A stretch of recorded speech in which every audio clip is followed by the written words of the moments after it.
Bismillah ar-Rahman ar-Rahim. Assalamu alaikum.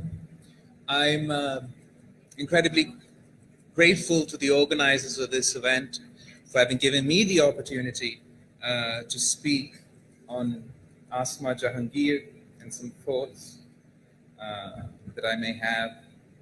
It is indeed a privilege and an honor for me to be here in remembrance of Asma Jahangir. She was a friend to my mother, a mentor to me, and an inspiration for all democracy-loving people of Pakistan. Asma Jahangir is synonymous with democracy, with rule of law, and human rights. Her voice could be heard when many others felt silent. She continued to feel the pain that others grew accustomed to until the end, never stopped pushing back, fighting the good fight. From bonded labor to women in abusive marriages, from victims of religious persecution to the sanctity of the will of the people, no fight was too big, no case too small for Asma Jahangir. Her absence is felt more acutely now than ever before, as a selected government desperately seeks to undo democratic gains made by Pakistan. The media is under assault and is facing unprecedented censorship. Human rights are endangered today, and rule of law and due process have been discarded in favor of rhetorical populism. Theatrics have triumphed over substance. But it occurs to me that though Asma is no longer amongst us, her ideas and her voice cannot be allowed to die. They must resonate through you. They must resonate through us. Asma Jahangir was a warrior for a democratic, progressive, inclusive, modern, and pluralistic Pakistan. If she was present here, she would never have let this despotism go unchallenged, and neither shall we. Today, our democracy faces serious threats, not only from unelected forces, but also from so-called Democrats. I believe it was the Honorable Chief Justice who said, and I quote, that we know as a matter of historical fact that democracy has always been a highly endangered species in Pakistan. It has often fallen to the ground under assaults launched by anti-democratic forces waving the banner of basic democracy or true democracy. These assaults have in the past been made by military dictators, but it should never be forgotten that the forces of authoritarianism need not always be in uniform. Democracy, more than anything else, is a cast of mind, a respect for the opinions and decisions of ordinary citizens. Unquote. The supremacy of Parliament and the sanctity of the Constitution are under relentless attack. We still await clarity on the blatant manipulations of the 2018 elections and for the uneven playing field, which resulted in the imposition of, in my view, an incompetent government. A government which is attempting to address grave challenges to the economy by chandanomics, ignoring entirely that their lack of policy and consistency, consistent U-turns, have not only failed to inspire confidence, but have in fact put this nation on a speedy track to further economic instability. It was the Pakistan People's Party which strengthened the Federation of Pakistan, and it is the Pakistan People's Party which will defend and strive for a more vibrant and stronger federation. We, the people who believe in the ideals of a federal, democratic Pakistan, must come together and resist any nefarious designs to undermine this. Let us not forget how the 18th Amendment sought to protect the Constitution and rule of law on the one hand, and strengthen the federation on the other. It has done away with the powers of the President to dissolve at whim the Parliament, the symbol of the collective will of the people. It has conferred upon the provinces due rights over their resources, for which they were agitating for the past 6 decades.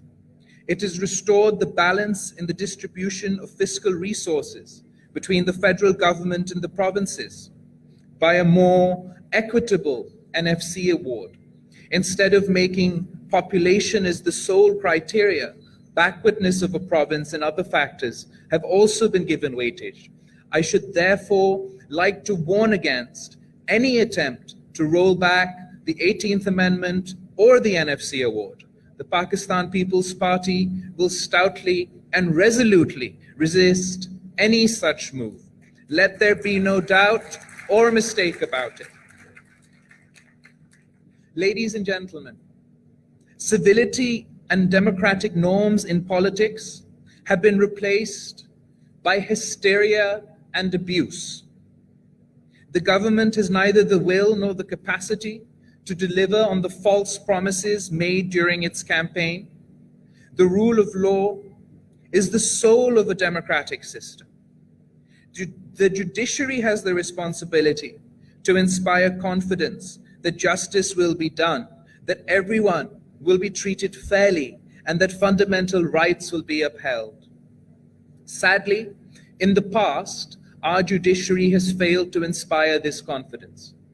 Millions of people wait for their cases to be heard, while the justice system seems or appears to be focused on trivialities rather than dispensing justice. I am a victim and a witness to the inequalities of our justice system. As a child, I remember accompanying my mother to visit my father in jail. My father was imprisoned for 11.5 years, despite being innocent, without a conviction, and he was ultimately buried in every single case. My grandfather's judicial murder remains a blot on the history of our judiciary, and I still await justice for the assassination of Shaheed Mohtarma Benazir Bhutto. The Pakistan People's Party has faced trials, tribulations, and victimization throughout its history. However, we have remained steadfast, and unlike others, we have never ransacked the courts. The Pakistan People's Party has sacrificed lives and has borne the pain of confronting tyranny to build a just society. And I, being my mother's son, will continue to do so, inshallah. Although the justice system has failed me, it has failed millions of Pakistanis. I will continue to struggle for an equitable, constitutional, and fair justice system, where the court's decisions is based on the law and not on politics, where trials are free and fair and not reduced to witch hunts. We must have a system that focuses on prosecution, not persecution. I am heartened by the words of one of Pakistan's most eminent jurists, who in a note he penned warned against, and I quote, "a vehicle for judicial aggrandizement of power at the expense of the elected representatives of the people.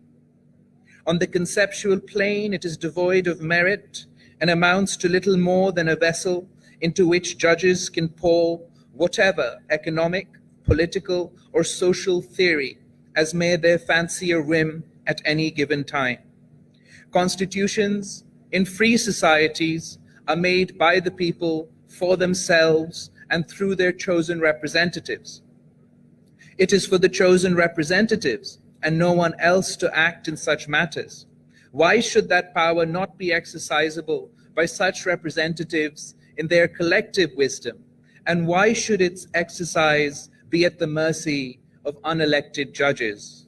The decisions of elected representatives have been wrong and have occasionally brought us close to disaster. Is the record of our judiciary that much better? The elected representatives at least need to have their mandate renewed periodically. What of judges, who in any polity are the least accountable branch, and in Pakistan in particular, are in quite a literal sense a closed brotherhood? The Constitution does not end and certainly did not begin with the judges, and the courts would do well to remember that every institution and each organ of state has its own role to play. That realization and acceptance ensures that the constitutional balance is maintained. The court should not do anything that unbalances the Constitution. It should never assume in its own favor that it is the ultimate arbiter of all things, unquote. These insightful words by our Honorable Chief Justice Saqib Nisar in his additional note on the petition on the 18th and 21st constitutional amendment gives me hope that sanity will prevail. Ladies and gentlemen, the legal fraternity has always been the first line of defense against undemocratic forces, be it against the autocratic rule of General Zia-ul-Haq or the dictatorship of General Pervez Musharraf. It is the bar that holds the judiciary accountable, and it is the first to point out deviations from the path of constitutionalism and rule of law. And Asma Jahangir led the bar with incredible courage and unimpeachable integrity to also hold the judiciary accountable. Seldom before has the need for a transparent judiciary been felt as strongly as it's felt today. Whether it's the appointment of judges, or the division of powers between institutions, or the vast but unrestrained powers under Article 184(3) of the Constitution, there are issues that need to be looked into and questions that need to be asked.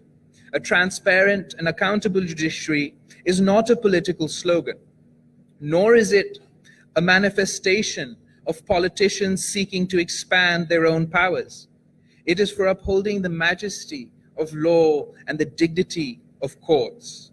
History has taught mankind that the greater the power, the greater the need for restraint and greater the need for accountability. Ladies and gentlemen, the leaders of the bar must now pick up Asma's mantle and resist again today. The erosion of rule of law, the undermining of democracy, and the ever-shrinking bounds of human rights, as she did in the past. Today, we are only democratic in name. The mindset, the tactics, bear all the hallmarks of autocracy. The legal community has a special responsibility to resist any attempts to undermine the spirit of the Constitution. The objective of the present government seems to be to establish a fascist, one-party dictatorship where criticism is treated as a crime and where democratic opposition is threatened with intimidation. However, dear friends, no amount of victimization and coercion will weaken our resolve and our commitment to democracy. When democracy and constitutionalism were under threat, Asma's voice was always the loudest. And now there's deafening silence. Asma Jahangir was guided by the belief in fundamental rights to life, liberty, due process, and equal opportunities. As the son and political heir of Shaheed Mohtarma Benazir Bhutto, I too hold these principles as my shining light, and I hope to live up to them. The best tribute to Asma Jahangir is to follow in her footsteps and fight for constitutional supremacy, equality, democracy. This is a debt